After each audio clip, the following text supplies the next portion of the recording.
It is week 21, and Dynasty is heating up a little bit. I enjoyed the episode quite a bit. Fallon, Fallon's just nuts. I know that this Fallon, I believe she leaves at the end of the season, and honestly, I can't fully blame her based off of the way her character has gone. She was so headstrong, so independent, so interesting in the first season. And in this season, she's just off the wall. It seems like the writers don't really know what to do with her. And Fallon being so honest with Jeff is something that is so new and it's different, definitely. So I will give the showrunners and the writers that. That was a different element to add into the mix, but to me it doesn't fully make sense for her character. But then again, I wouldn't know how to define Fallon as a character. I think that's kind of gotten lost as time has gone on. Fallon just being honest about getting pregnant only to compete with Crystal, and Jeff's trying to see if there's any way he can prevent this abortion from happening legally, and he finds out he really can't do that, and that kind of devastates him, understandably. And Fallon just doesn't want to have a baby because she doesn't think she's going to be a good mother. This is a very interesting storyline. Claudia's kind of fallen off the map. I think she may have been in one scene in this week's episode, but nothing of real importance happened at all. And, Blake goes off to settle the deal. And John Saxon, I forget what his character name was, has left. And Alexis says, spend a couple of days with me because it's a done deal. And he's stupid. And he's just like, okay. So he does. And people take pictures of the two of them together.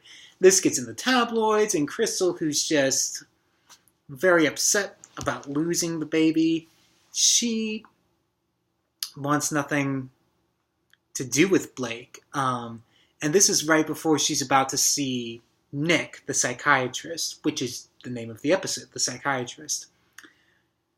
And at the very end of the episode, the two of them kiss each other. Or they were just about to kiss. I'm pretty certain they kissed each other. I can't fully remember. It's been a little while since I watched the episode. I really need to do these reviews like the day after. I'll get better at that, I promise. But, I mean, this episode was fine. It's building and building and building. Something actually happened, which I was pleased about. The kiss between Crystal and Nick is a very interesting development.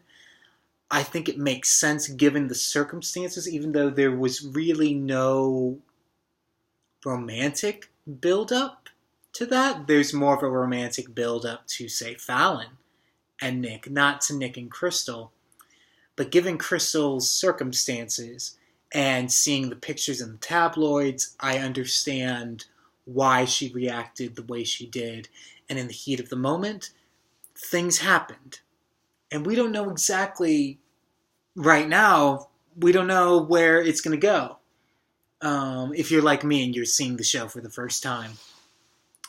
So I liked that as our little cliffhanger into this coming week's episode. Am I excited for this upcoming week?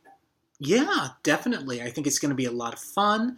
I'm really intrigued they've got to have Blake find out about this kiss. And then having Crystal be suspicious of Blake and Blake be suspicious of Crystal. That's going to make for a good soap opera drama television. It's just going to be a lot of fun. I'm excited to see where this storyline goes. I'm less excited about Fallon's abortion storyline and the divorce. It's intense, definitely, absolutely. I don't know if it fully makes sense, but I didn't think it made sense for them to really be married in the first place. This whole relationship doesn't really work in my mind, but who am I to say? This is a TV show that lasted 9 seasons. They obviously did things right if they kept an audience that long.